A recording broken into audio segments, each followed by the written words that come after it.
Oh, okay, sorry about that. My battery died again.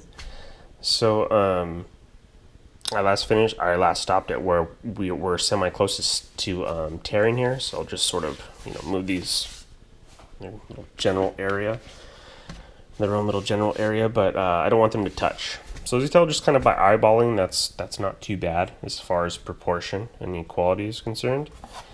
I'll pick this up and I'll put a little bit this of this on top, but where I really want it is actually around the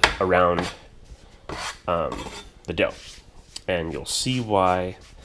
Well, you'll see why later. What's going to happen is these are going to spread out a little bit, and it'll be easier to get under that dough if there's a hint of flour on that perimeter.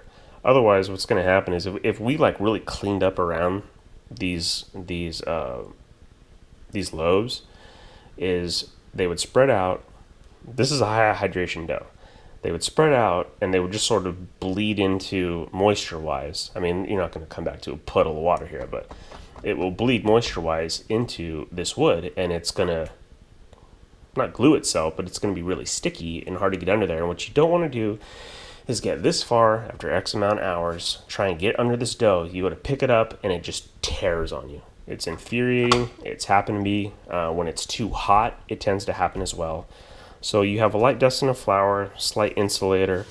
Sometimes what I'll do, if these are a little close, I'll just actually, let's see if I can get close here. I'll actually drop a hunk of flour right there, because these are gonna come close and then they're gonna spread out. You want them close, but not too close, because you want them to maintain the same level of temperature.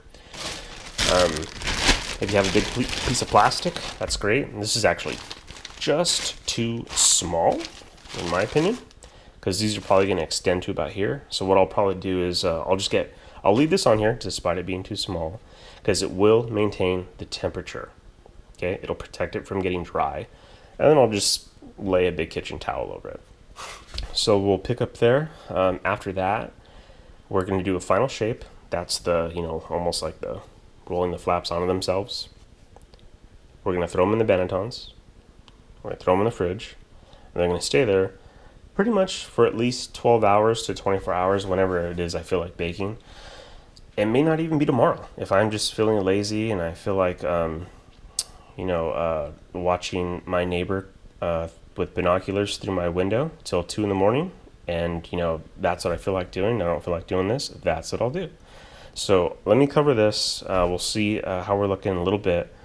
It is 2018 right now, so we'll come back in, I don't know, maybe an hour and a half. It has gotten quite chilly, so this may take a little bit longer for them to spread out, and we will go from there. All right.